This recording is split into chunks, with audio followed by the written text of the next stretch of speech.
Welcome to chapter number 1 of the online presence course for doctors and scientists. In this chapter, we'll talk about how to establish your own website, and by the end of this video, you will have your own website up and running.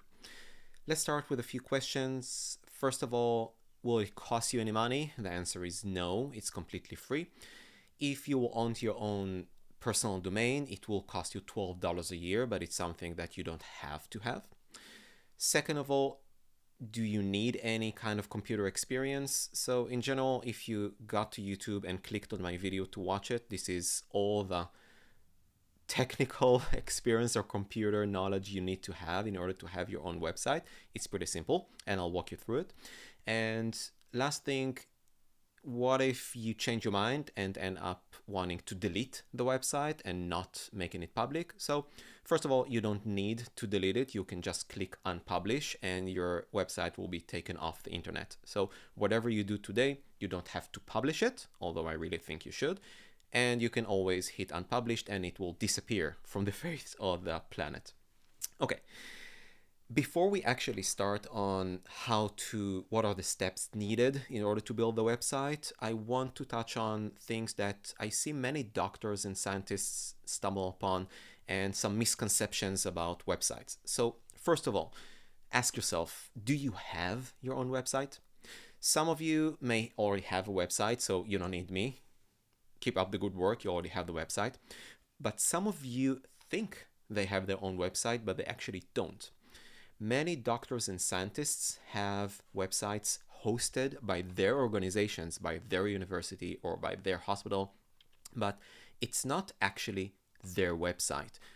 And a simple question you can ask yourself is, if you want to make changes to a website, for example, add a manuscript you just published, or publish an ad looking for a student or resident for your service, can you do that, or do you need to ask someone to do it for you? Do you need to email someone? Do you need IT, technical support for that? If you need someone else to do these things for you, you don't really own your own website, period. Okay? And you do want to have your own website. You do want to have the control. When I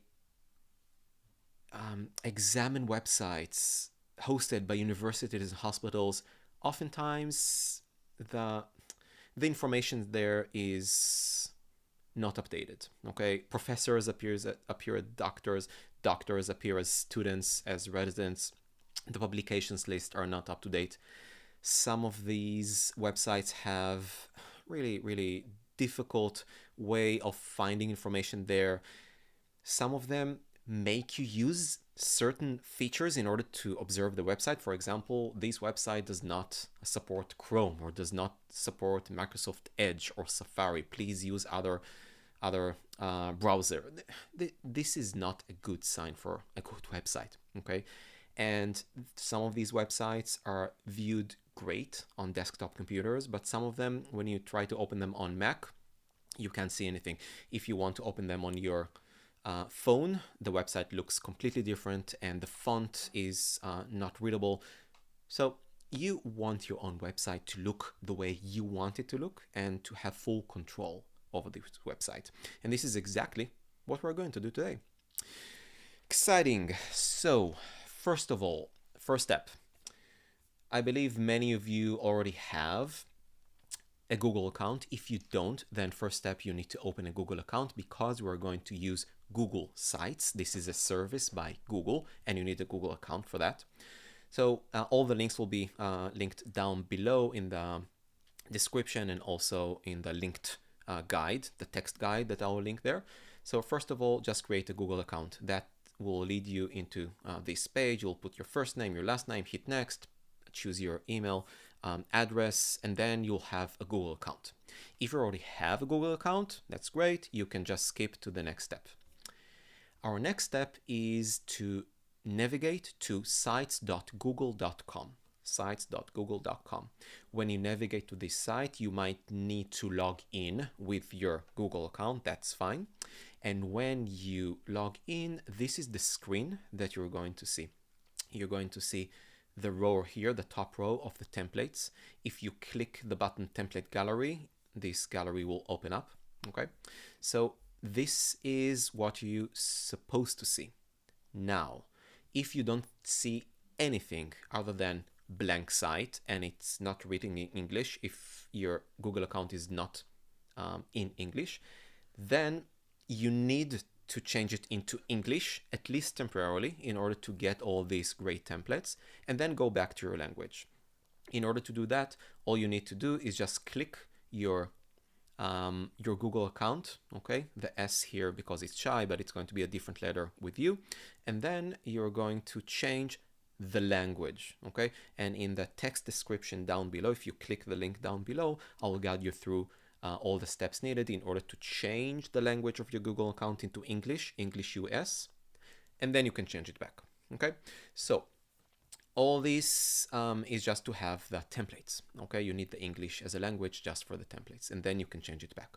Okay, now these are your starting points. When I started my website more than a decade ago, I just had the option of a blank site. So I started from scratch.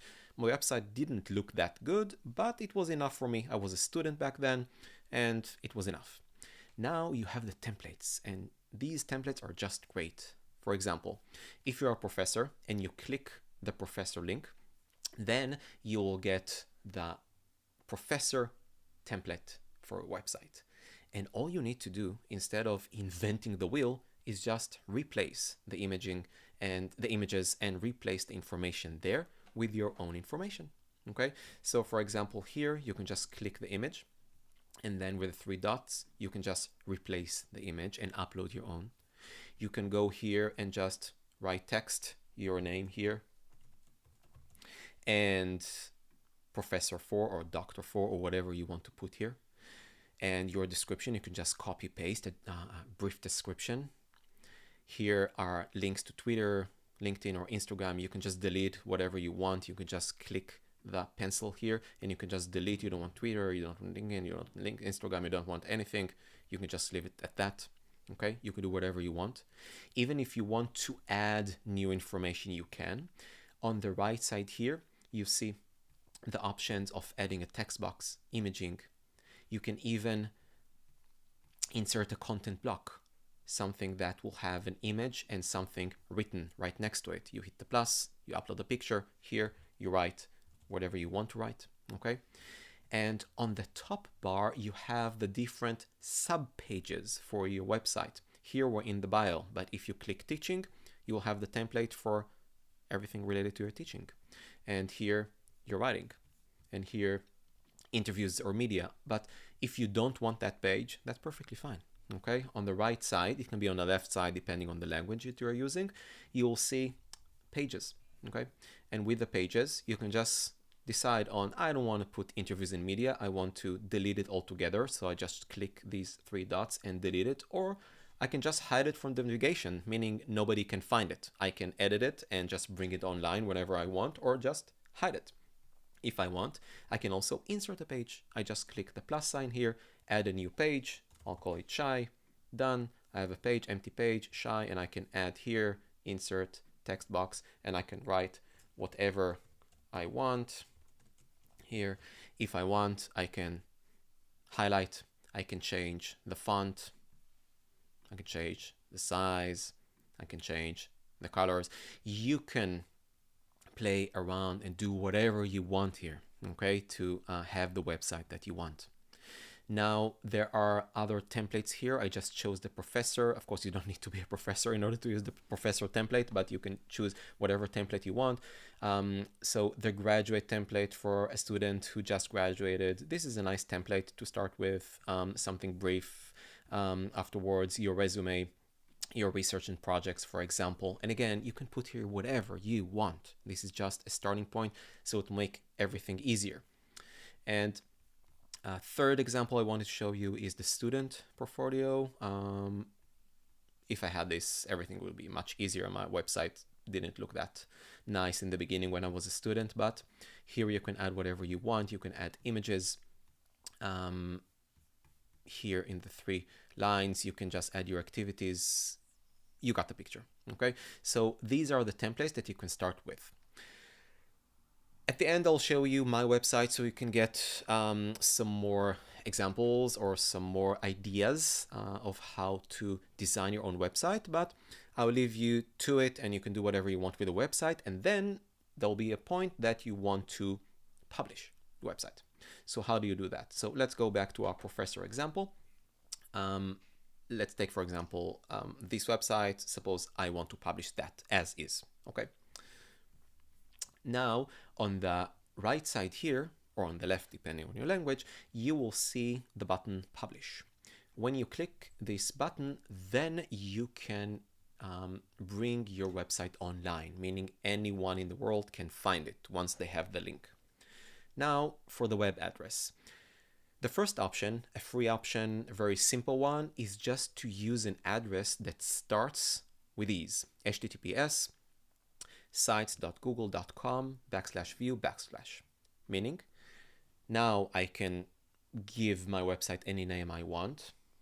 Let's try this. Okay, this is the name I give my website. Oh, it's already taken. Okay, so I need to choose something that is not already taken. Let's call it ShyTry. Okay, ShyTry is surprisingly not taken. So we can just use this address, and all I need to do is just hit publish. Okay, and now it's shy-try. Now my website is up and running. That's it. Okay, now if I want to make changes, I can just click the small arrow here, publish settings, and I have my website address here. All this initial part and the end, and all I need to do is just search for it online.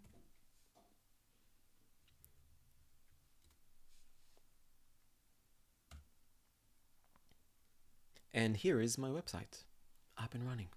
Okay, I didn't pay anything. It took me, I don't know, 2 minutes just to show you stuff. You can take your 10 minutes just to put your picture, decide on what pages you want, and this is it. Your web page is up and running. Okay, now you can share this link with whoever you want, and that's it. That's your website. Now, one last thing. Suppose you don't like how this web address looks. Okay, https sites.google.com. I want something that is my own. Okay, take my website for example. My website is www.shaisharon.com. Okay, this is called a personalized domain. Okay, this is a domain, and when you have your own name on it, it's called a personalized domain. You can go ahead and do that. That will cost you. It costs $12 a year, American dollars a year. And there are several services that offer domain names you can purchase. One of them is called Squarespace. Squarespace is also a service that you can use in order to build a website. I don't think it's necessary. I don't think you need to pay to build your own website and to host it and to have it on Squarespace. I think having it on Google Sites, the exact thing that we just did, is perfect for you. But you can use Squarespace in order to purchase a domain. So all you need to do is just navigate to squarespace.com, and under products, it'll open this list. You can just click find a domain. Okay, so now you need to see if the name that you want for your website is actually available. Maybe someone else already used it. Like, let's try this that someone else already tried. So let's try Shy. Let's try shy.com. Amazingly, it's available. Nobody took let's try shy.com, and it will cost us $12 a year. Okay, so you can go ahead and make the purchase. Now, don't add anything. You don't need to add protection or whatever. Just buy the domain name, and that's it. You don't need anything else. You don't need to add more domains. You can also buy let's try shy.net and let's try shy.com.org. You don't need to do that. Continue to check out. And then you can just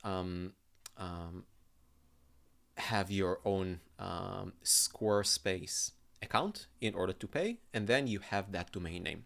Once you have that, and you don't have to use Squarespace. There are other services. One of them is called GoDaddy. There is Enom. There are many other services that you can use in order to purchase a domain. Once you have the domain name, all you need to do is go back into the Google site that you already have, and you have the option here that says custom domain. Again, we're under the small arrow under publish settings, okay? Custom domain, make it easier for people to visit your site with custom domain like www.yourdomain.com. Just click manage, and then you start the setup and you type in your domain only after you purchased it, okay? And then it will guide you through the process, and at the end, whenever people click whatever you chose, like www.letstryshy.com, they will get to your wonderful website, okay?